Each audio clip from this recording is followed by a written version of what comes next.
قیامت میں اللہ کے نبی صلی اللہ علیہ وسلم نے فرمایا، قرب قیامت کی ایک علامت یہ ہے کہ لوگ زمین میں دھنسیں گے۔ اور عائشہ رضی اللہ عنہ فرمانے لگیں، یا رسول اللہ، کیا جب اس امت کے اندر بھی ہوگا؟ فرمایا ہاں، اس امت کے اندر خسف بھی ہوگا، چہروں کی شکلیں بھی بدل جائیں گی اور آسمان سے پتھر بھی برسیں گے۔ پہلی امتوں میں تو یہ تھا کہ پوری امت اس عذاب میں شریک تھی، لیکن اس امت میں پوری امت پہ نہیں ہوگا، انفرادی علاقے، محفلیں، بعض جگہیں، بعض مقامات زمین میں دھنس جائیں گے، شکلیں ان کی مسخ ہو جائیں گی اور آسمان سے پتھر ہوں گے۔ تو عائشہ فرمانے لگے، یا رسول اللہ، انہلک وفینا الصالحون، اس امت کے نیک لوگ بھی موجود ہوں گے پھر بھی یہ ہلاکت ہوگی؟ فرمایا ہاں، اذا ظہر الخبث، جب گندگی زیادہ ہو جائے گی تو پھر اللہ کی یہ پکڑ آئے گی۔ پھر رسول اللہ صلی اللہ علیہ وسلم نے اپنی زبان میں بتایا کہ یہ خسف کب ہوگا، زمین میں دھنسنا قرب قیامت میں کن گناہوں پر ہوگا؟ تو فرمایا المجاہرہ بالغناء والرفث، جب ناچ گانا کھلے عام ہونے لگ جائے گا، جب ناچ گانا کھلے عام ہو جائے گا، والمغازف، اور آلات موسیقی کھلے عام ہو جائیں گے، وشرب الخمور، اور شرابیں کھلے عام پی جائیں گی۔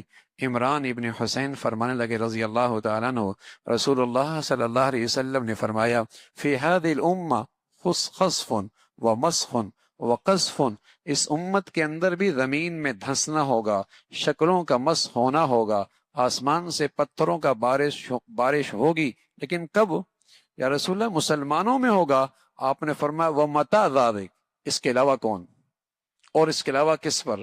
فرمایا جب یہ مسلمان اسلام کے نام لیوا، اذا ظہرت القینات والمغازف وشربت الخمور، گانے بجانے والیاں اور آلات موسیقی کی جب کثرت ہو جائے گی اور شرابیں پی جائیں گی، پھر اس امت کے اندر بھی زمین میں دھنسنا ہوگا۔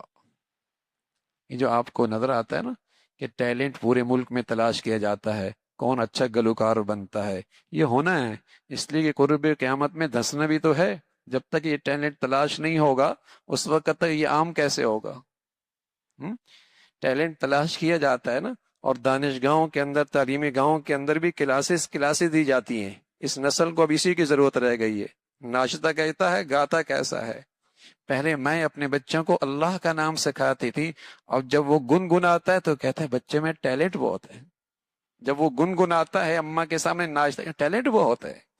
پہلی مائیں بسم اللہ پڑھاتی تھی، اللہ کا نام سکھایا کرتی تھی، اللہ کی بات سکھایا کرتی تھی، پوری کوشش ہوا کرتی تھی ماؤں کی کہ بچے کے زبان سے سب سے پہلے اللہ کا نام لے، اور اللہ کرے اس کی برکت سے آخری کلمہ بھی اللہ کا نام کا ہو اور اللہ کے نبی کی بشارت ملے کہ سیدھا جنت میں چلا جائے۔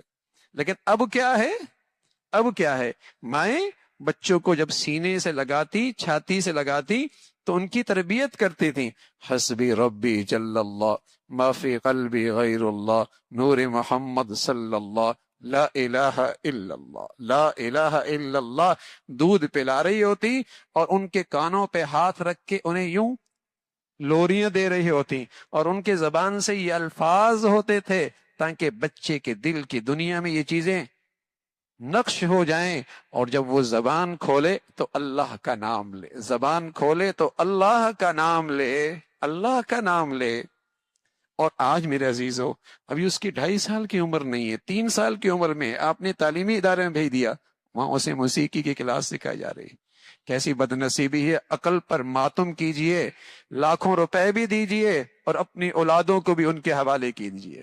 ہاں، لاکھوں روپے بھی دیجئے اور اپنی نسل کو، اپنی اولادوں کو بھی برباد کیجئے، پیسہ بھی دیجئے اور اس اولاد کو اپنے لیے وبال بھی بنائیے۔ کیا دولت تھی اولاد، جو مسلمانوں کے لیے صدقہ جاریہ تھی، اور بہترین زندگی کی صلاحیتیں اس کے اندر پیدا کرنے کا موقع تھا۔ کیا بڑی دولت تھی کہ مسلمان اس میں سرمایہ کاری کرتا، اپنے وسائل لگاتا، اپنی صلاحیتیں لگاتا، اپنی توجہ دیتا، تاکہ اس سرمایہ کاری سے ایسی چیز بنے کہ کھربوں سال کی زندگی میں اس کے لیے صدقہ جاریہ بنے۔ اور دنیا کے چند ٹکوں کی خاطر اس کی آخرت بھی برباد کرتا ہے اور اپنی بھی آخرت برباد کرتا ہے، اپنی بھی آخرت برباد کرتا ہے۔ تو رسول اللہ صلی اللہ علیہ وسلم نے فرمایا اس امت میں خسف ہوگا جب آلات موسیقی اور گانا بجانا اور ناچنا عام ہو جائے۔ شریف گھرانوں کی عورتیں، ہاں شریف گھرانوں کی شادیاں، وہاں بھی اسٹیج اب سجتا ہے، جہاں ان کی نسلوں میں کبھی تصور بھی نہیں تھا کہ ان کی شادیوں کے اندر بھی اسٹیج پہ یہ سب کچھ ہوگا، لیکن ہو رہا، یہ سب کچھ ہو رہا ہے اور آگے بڑھتا چلا جا رہا ہے۔ تو ہاں ہوگا، اس لیے کہ قبر قیامت میں زمین میں دھسنا بھی تو ہے، مرنا بھی تو ہے، ہاں یہ قیامت کی شکل بھی پوری تو ہونی ہے۔ اللہ رب العزت ہمیں، ہماری نسلوں کو، ہماری اولادوں کو ان فتنوں سے اور ان گندگیوں سے ہمیشہ محفوظ فرمائے، اور اللہ اپنی ناراضگی سے، غضب سے ہمیشہ محفوظ فرمائے۔ اللہ عمل کی توفیق نصیب